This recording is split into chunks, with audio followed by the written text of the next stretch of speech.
O Ministério da Saúde apura pessoas que contraíram HIV após o transplante de órgãos lá no Rio de Janeiro. Uma mulher passa 13 anos tratando um vírus HIV inexistente porque os exames deram supostamente errados. Vem aí a PrEP injetável, a sua segunda fase, terceira fase de teste da lenacapavir, que é uma substância que vai ser usada para PrEP injetável, teve um ótimo resultado. A sua primeira fase foi feita com mulheres cisgêneros e essa terceira fase foi feita com pessoas LGBTs e HSH, que também teve um ótimo resultado. A gente vai falar um pouco sobre isso aqui no vídeo. Um homem passa por cirurgia para remover copo de vidro inserido no seu ânus. Esse incidente aconteceu lá na Rússia e o mais curioso é que o estado lá da Rússia, né, o país, enfim, gasta mais de meio milhão de libras para lidar com esses casos anualmente, né? A PrEP reduziu mais de 50% dos casos positivos para HIV lá em São Paulo nos últimos anos. Essas e outras notícias você vê aqui no Jornal do Deja. Sejam bem-vindos ao Jornal do Deja. Gente, todo mundo aqui no YouTube faz jornal, né? E eu pensei assim, por que não fazer um também? Já que eu sempre me deparo com várias notícias que são relacionadas à saúde e também ao meio LGBT e que eu poderia comentar um pouco sobre isso com as pessoas. Pois muito que bem, agora tem o jornal e vamos lá para as notícias. Oi, eu sou Dejaí, seja bem-vindo a mais um vídeo aqui do canal e primeiro jornal desse canal. Uma mulher trata vírus HIV inexistente durante 13 anos no Hospital das Clínicas da USP por erro médico. A Justiça de São Paulo condenou a clínica da Faculdade de Medicina da Universidade de São Paulo a pagar R$ 20 mil de indenização por danos morais a uma mulher que tratou o HIV durante 13 anos sem ter o vírus HIV. Mas calma aí que ela não ficou 13 anos tomando medicação não. Eu também pensei isso no primeiro instante que eu li essa matéria. Ela estava sendo tratada como uma pessoa assintomática, que é quando você tem uma suspeita que tem o vírus HIV. Na verdade, né, quando você já tem o vírus HIV, mas o vírus HIV ainda não tem sintomas, porque o vírus HIV é um vírus assintomático que pode ser que não tenha sintomas, mas que a pessoa tenha o vírus HIV.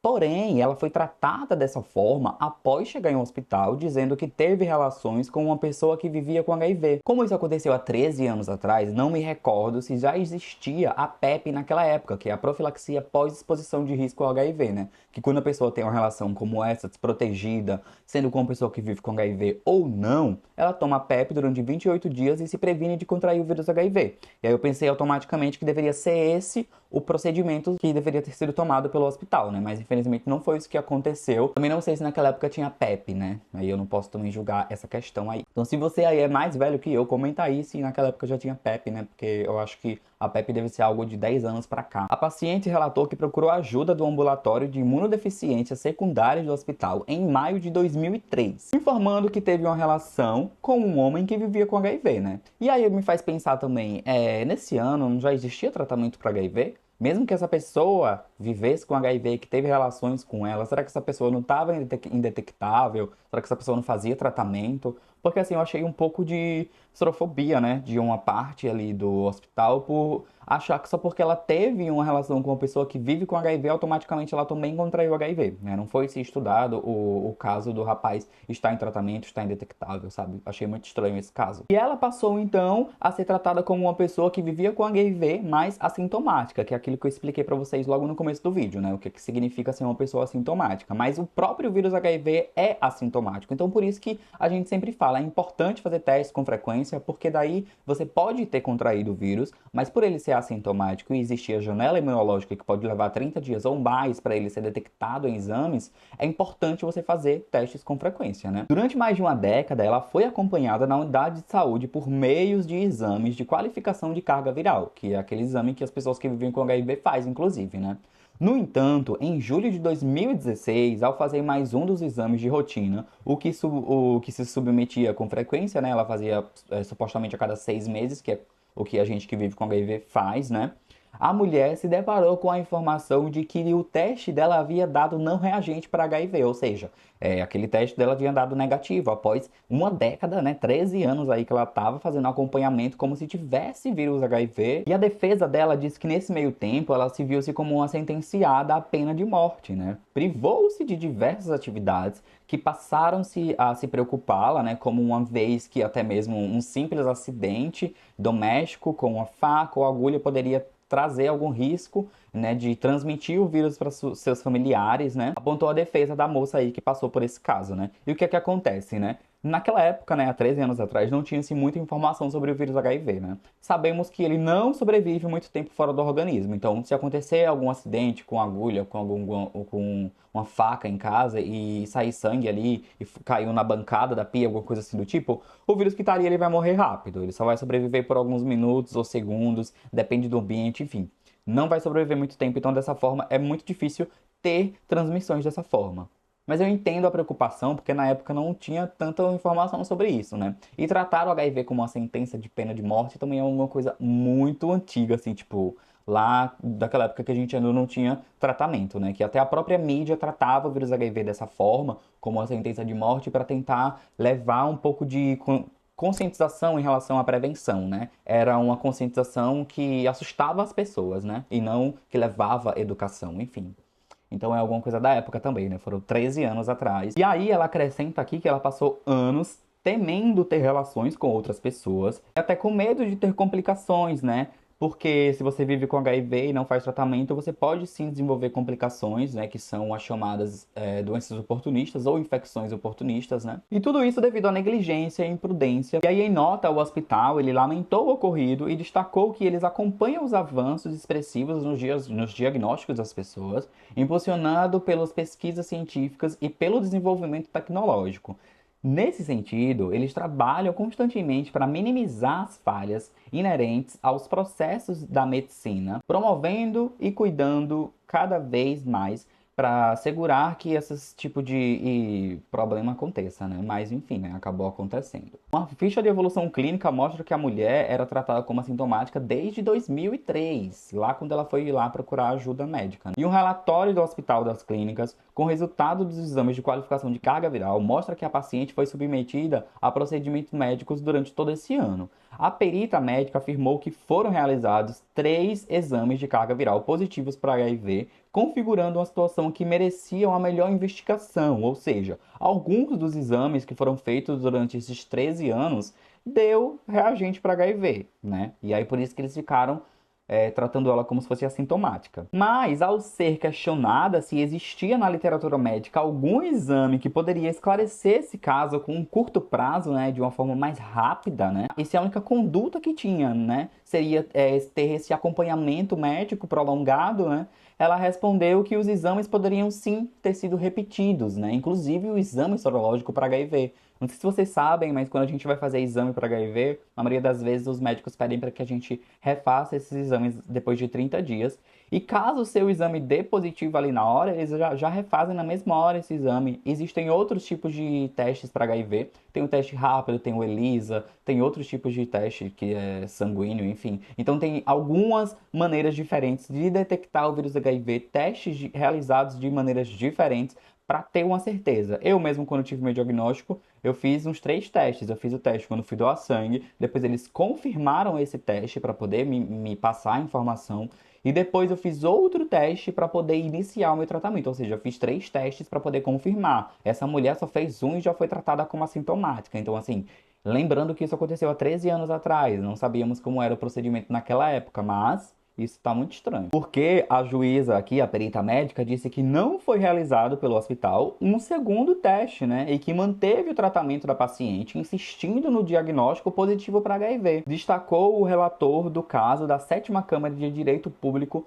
do Tribunal de Justiça de São Paulo, em acordância de confirmar o valor ali da indenização, né? Que foi de 20 mil reais. E aí eu me pergunto e pergunto para vocês, o que vocês acham desse valor, né? Porque após 3 anos vivendo uma tortura psicológica, achando que vivia com HIV e sendo privada de diversas coisas por conta até do estigma social que já existia, né? E aquela coisa toda estrutural que existe também, onde você mesmo se trata com preconceito após o seu diagnóstico, e que isso é um pouco normal, é natural, até que você entenda que não é bem aquilo dali, né? Porque é algo que infelizmente não tem informação hoje em dia, como se vivem pessoas com HIV e como que é a realidade hoje em dia. Então, qualquer pessoa que recebe o diagnóstico, nos primeiros dias, nos primeiros minutos, primeiros momentos, vai sentir um medo absurdo e vai sentir todas essas limitações aí que essa moça sentiu. E eu lamento muito que ela tenha passado por isso, né? E achei que o valor foi bem pouco. Mas e aí, o que vocês acham disso? E continuando na linha de erro médico, com um caso mais recente, que foi publicado ontem, essa matéria lá no G1 Notícias, né?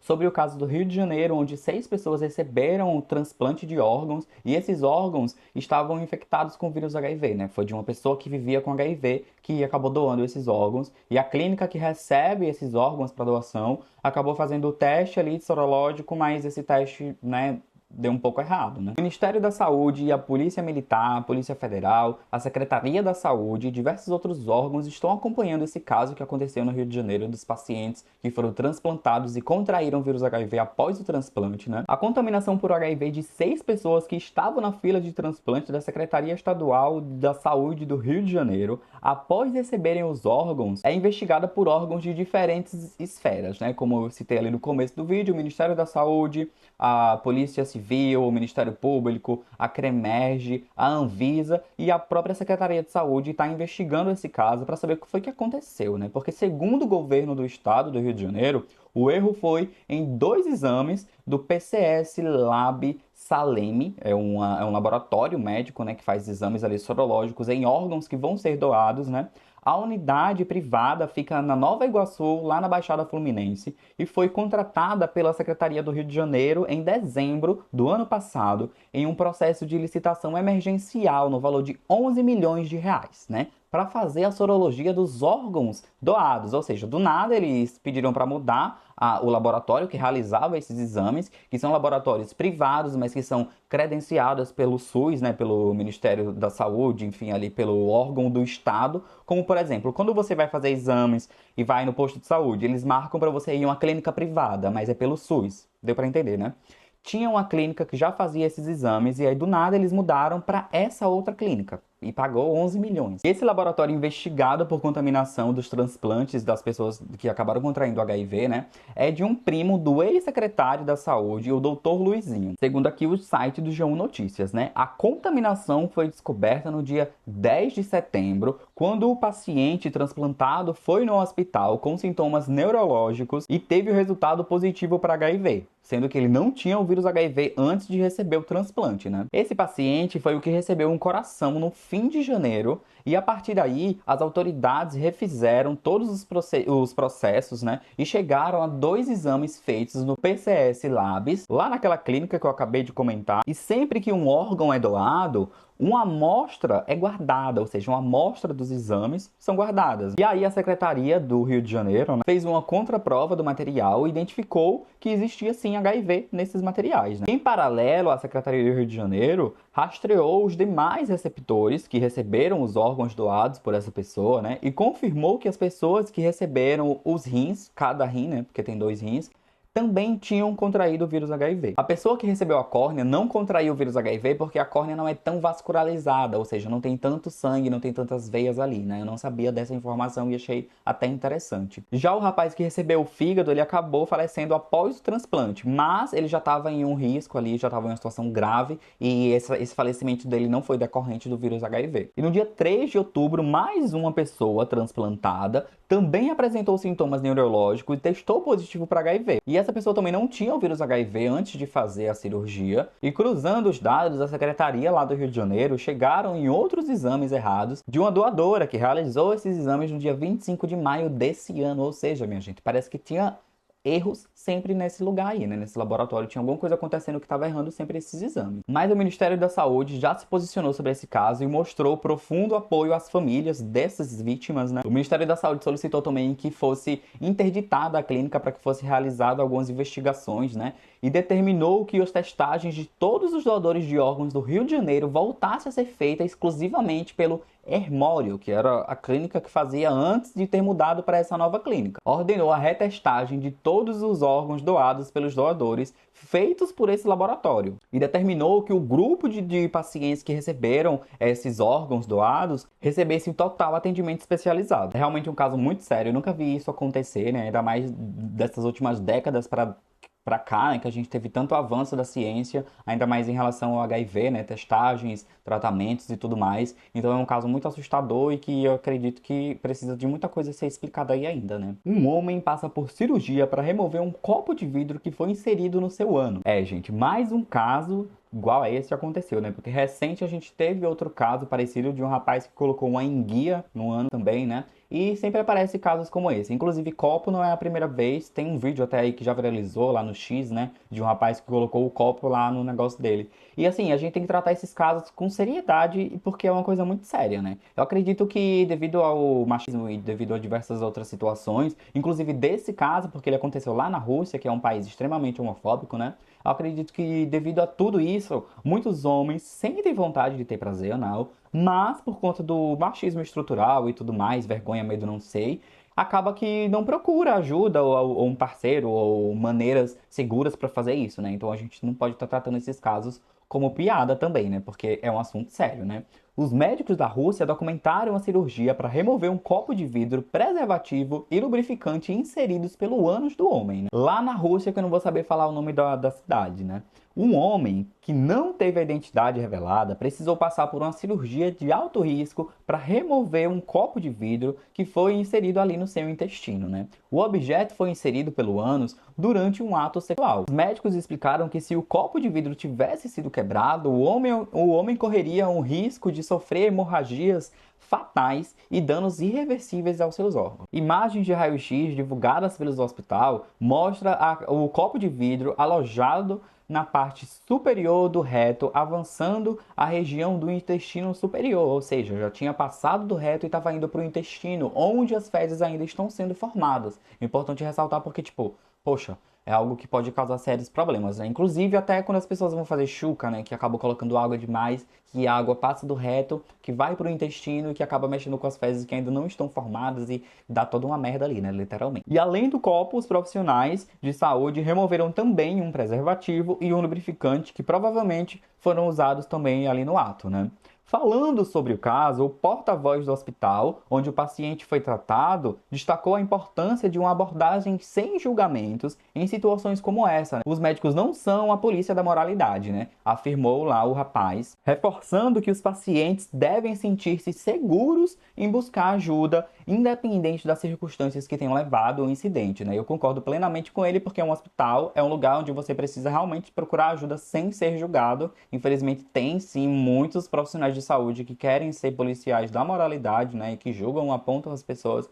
E nesses casos a gente não pode ter esse tipo de coisa acontecendo porque é uma coisa séria e que lá no país deles já aconteceram alguns casos, né? Então precisa sim de uma abordagem que tenha atenção e que seja tratado como algo sério, né? Porque corpos estranhos no reto não são raros, né? De acordo com informações do Daily Mail, incidentes como esses não são isolados. No Reino Unido, o Serviço Nacional de Saúde gasta aproximadamente mais de $500.000 por ano, equivalente a 3 milhões de reais, para tratar vítimas de acidentes sexuais envolvendo os objetos inseridos lá no ânus, né? Centenas de pessoas necessitam de assistência médica anualmente para remover itens do reto, sendo a maioria desses casos envolvendo homens, né? É aquilo que eu comentei para vocês, que eu acredito que uma boa parte pode acontecer por conta do machismo que é estrutural e que na maioria das vezes até esses próprios homens têm preconceito com eles mesmos, têm uma grande dificuldade para se aceitar e que muita gente acha que o prazer anal é só para pessoas LGBTs, né? Porque na verdade não é, porque também a próstata é o órgão que tem mais prazer de sensibilidade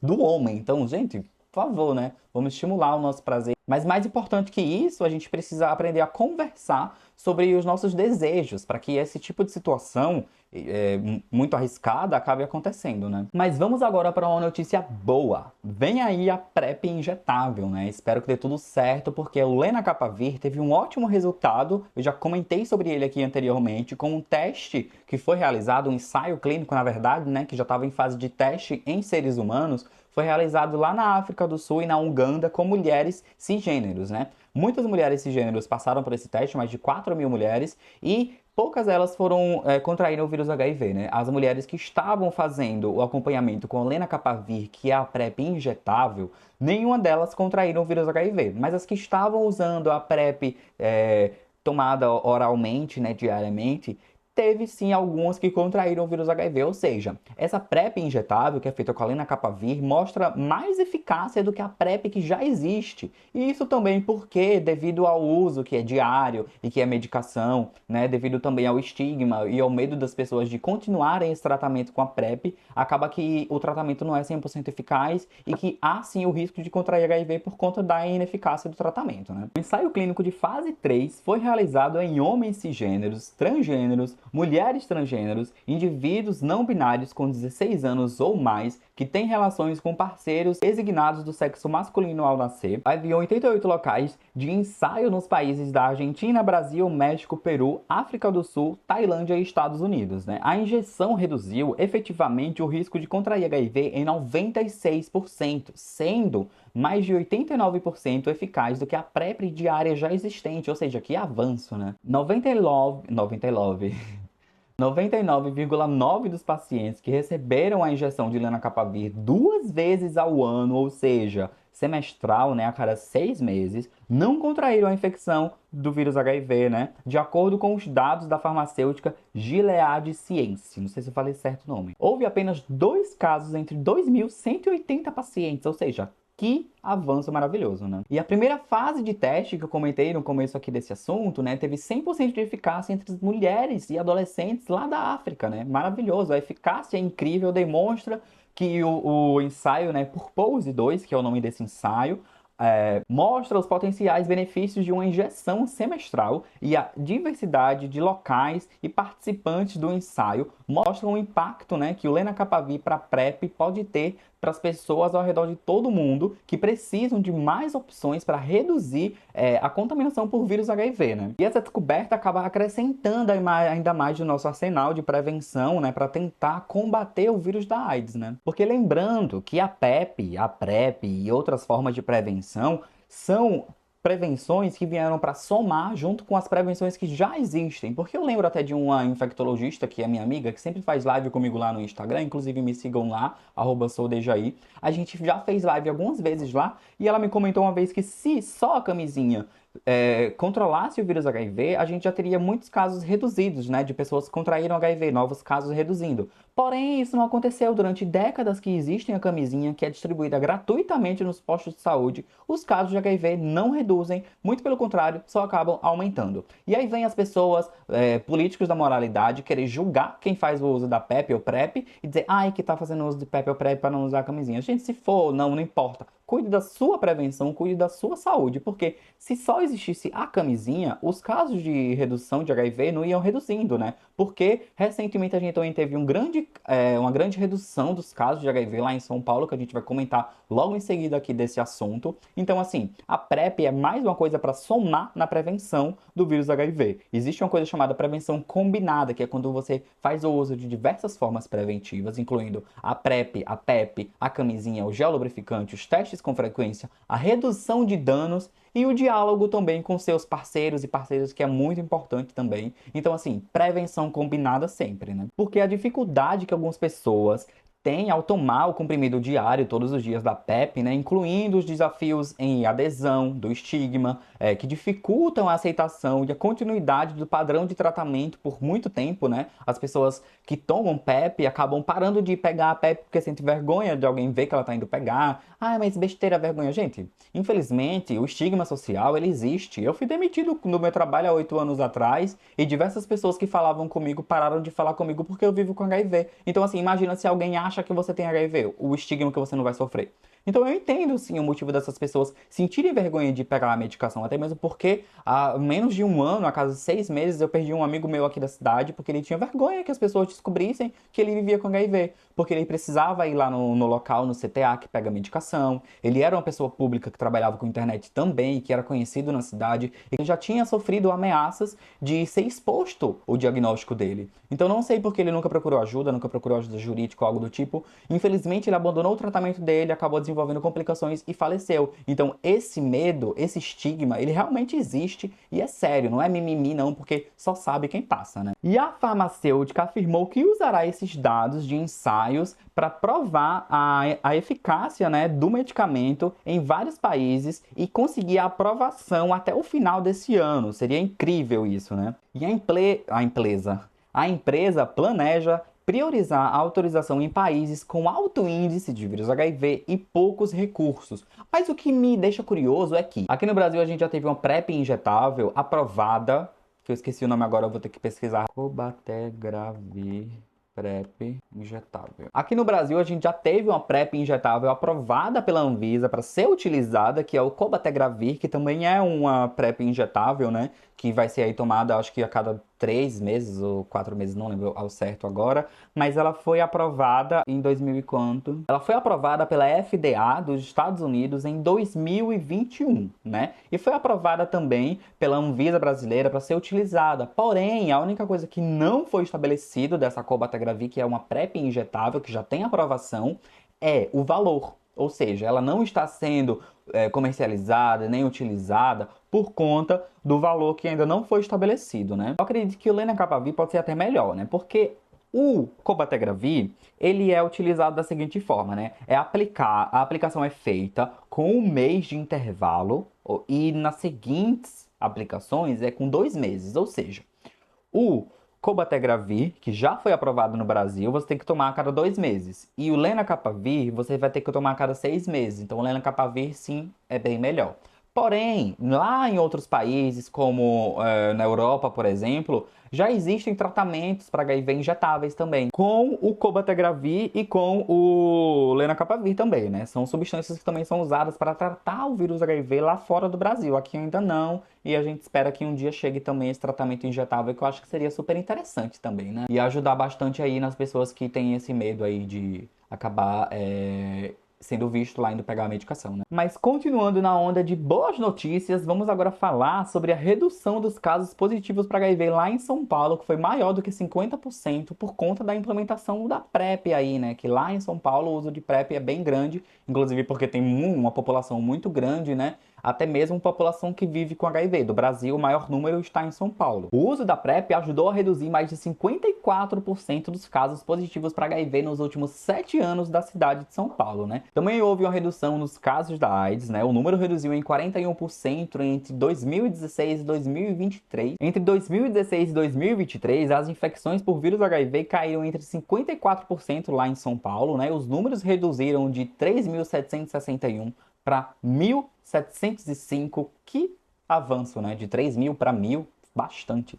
E o uso da profilaxia pré-exposição, a PrEP, né? Pode ter contribuído fortemente nesses números, né? Porque segundo os dados da prefeitura, o índice de novos cadastros para receberem a PrEP teve um aumento de 865% entre 2018 e 2023. E atualmente 12.838 pessoas são inscritas no uso da PrEP ali, né? E em 2018 eram apenas 1.329. Gente, de 1.329, 12.838 pessoas agora estão tomando a PrEP e estão se prevenindo do vírus HIV, sabe? Isso é um avanço maravilhoso, que mais pessoas façam a adesão à PrEP, né? E também a prevenção combinada, que é quando você usa a PrEP e também os outros meios de prevenção já existentes, né? Jovens com idade entre 15 e 29 anos representam a faixa etária com a redução mais significativa dos números dos casos para HIV. Isso é uma notícia muito boa que me traz até felicidade, né? Porque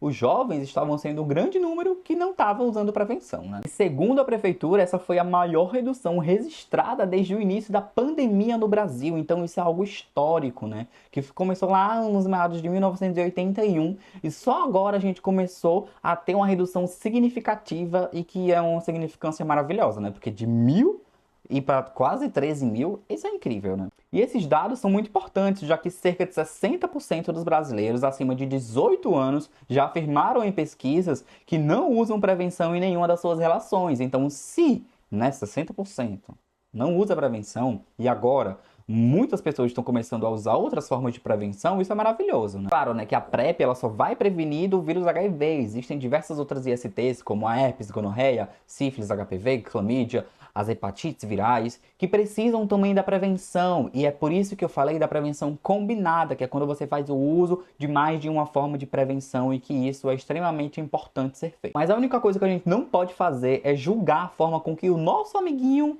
e aquela pessoa ou qualquer pessoa que você conheça escolheu para usar como forma de prevenção dela, né? O importante é você se preocupar com a sua prevenção, fazer os seus testes com frequência e ver aí qual vai ser a melhor maneira de você se prevenir. Mais uma notícia boa pro Vale, né? Porque o STJ decidiu que a homofobia é crime grave e não cabe acordos. O grupo considerou que a conduta tem tratamento legal equivalente ao crime de racismo. No entanto, o juiz do primeira instância do Tribunal de Justiça de Goiás negou a homologação do acordo, fundamentando suas decisões na equiparação da homofobia ao crime de racismo. Mas conforme informações do Superior Tribunal da Justiça, o relator do recurso, o ministro Reinaldo Soares da Fonseca, enfatizou que, embora o Ministério Público tenha a faculdade de propor o acordo, não se trata de um direito subjetivo do investigado, podendo a homologação ser negada se os requisitos legais não forem atendidos, ou seja, o acordo pode ser negado. E o ministro também citou uma decisão recente do STF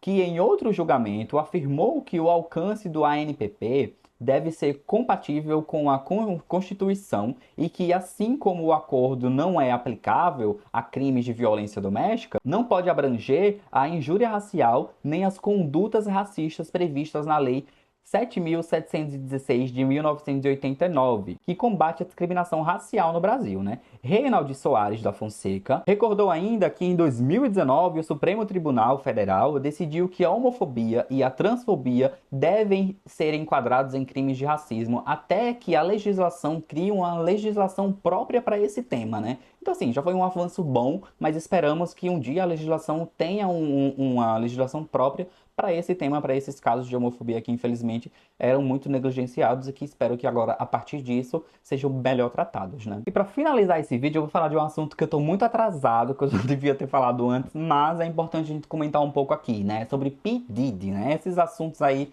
mirabolantes que tá rolando na internet, com várias teorias aí das conspiração e várias coisas loucas que ele pode ter feito ou não, não sabemos. Mas o que me chamou a atenção foi o uso do óleo de bebê, né? Que muita gente tava falando aí na internet. Eu até fiz um vídeo lá nas minhas redes sociais de vídeos curtos, né? Depois vocês vão lá assistir. E teve muitas teorias, né? Inclusive algumas pessoas... Ai, porra. Eu postei um vídeo nas redes sociais de vídeos curtos falando sobre o uso do óleo de bebê como uso íntimo, né? E aí as pessoas até comentaram com outras teorias desse óleo de bebê do P. Diddy, né? Que ele não usava realmente para ter relações íntimas, e sim para outras finalidades. Eu já vi vídeos americanos onde as pessoas se molham todinho de óleo, se besunta todo de óleo, fica todo com corpo oleoso. Enfim, não sei para que finalidade é isso, mas eles ficam em festas e tudo mais. Sabemos que também lá, no caso P. Diddy, né, tem as festas deles que eram chamadas freak offs, né, que eram festas aí para celebridades e tudo mais, e que tinham, né, coisas hots. Dizem que esses óleos de coco bebê eram usados para essas performances que aconteciam nas festas. Outras pessoas diziam que também eram usados para relações íntimas. E outras pessoas diziam que na verdade não era óleo de coco, e sim outra substância. Óleo de coco. Porque eu insisto em falar óleo de coco, hein? E outras pessoas falaram que esse óleo de bebê, na verdade, não era óleo de bebê. Esse óleo tinha outras substâncias dentro, né? Mas eu quis falar sobre o óleo porque eu pensei, não, muita gente vai querer usar esse óleo como íntimo, né? Porque tá todo mundo falando sobre isso na internet. E eu pesquisei e vi que não é adequado, porque, inclusive, além de poder romper a prevenção, né? Porque é um óleo que não é específico. Ele pode mexer com o pH da sua região íntima, ainda mais se for mulheres, né? E porque a vagina é um pouco mais sensível ainda em relação ao pH e pode acabar causando candidíase, né? Tem pessoas que já sofrem muito com candidíase e não sabem o porquê causa a candidíase, e aí vai a pessoa e usa um óleo desse sem saber, né? Enfim. Só a título de informação e curiosidade que eu quis falar aqui, né? E aí, no vídeo que eu fiz, um rapaz comentou, eu usei óleo de coco. Aí vem outra informação também, né? O óleo de coco como lubrificante íntimo também não é tão indicado assim, né? Se você for usar uma prevenção de látex, a camisinha, o óleo de coco pode romper essa camisinha, né? Eu já fiz até um vídeo mostrando que ele realmente rompe, ele derrete a camisinha. Acho que eu vou fazer outro depois, inclusive, por conta desse boom aí do óleo. Eu deveria ter feito, pensei agora. Mas, né, teve muito comentário lá no meu vídeo dizendo que não era óleo de bebê, e sim outras substâncias que haviam sido colocadas nesses óleos. Aí vai saber, né? Vamos esperar aí a conclusão das perícias que está realizando aí, né, sobre esse caso.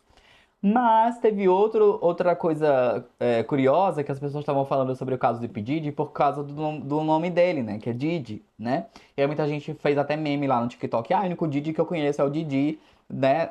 Dos Trapalhões. Mas, curiosamente, existe sim uma relação entre eles, mas que não tem nada a ver com toda essa situação que está sendo compartilhada na internet, né? O que acontece, né, que segundo Renato Aragão, né, ele disse que durante uma filmagem de uma série, né, em Umbatuba, né, o ator Odilon Wagner, que fazia o seu papel lá, né, que se hospedou lá na Copacabana Palace, né, onde o rapper P. Diddy também estava hospedado, né, enfim, né, esse ator, Odilon, encontrou o P. Diddy e eles estavam conversando, né? E o Odilon disse a P. Diddy que estava gravando com o Didi. E aí o P. Diddy perguntou, como assim? Didi? Você está gravando com quem? Está gravando com Didi? Ele falou, não é possível, eu quero ver esse cara, eu quero conhecê-lo. E aí o ator Odilon perguntou, mas por que você quer conhecer ele, né?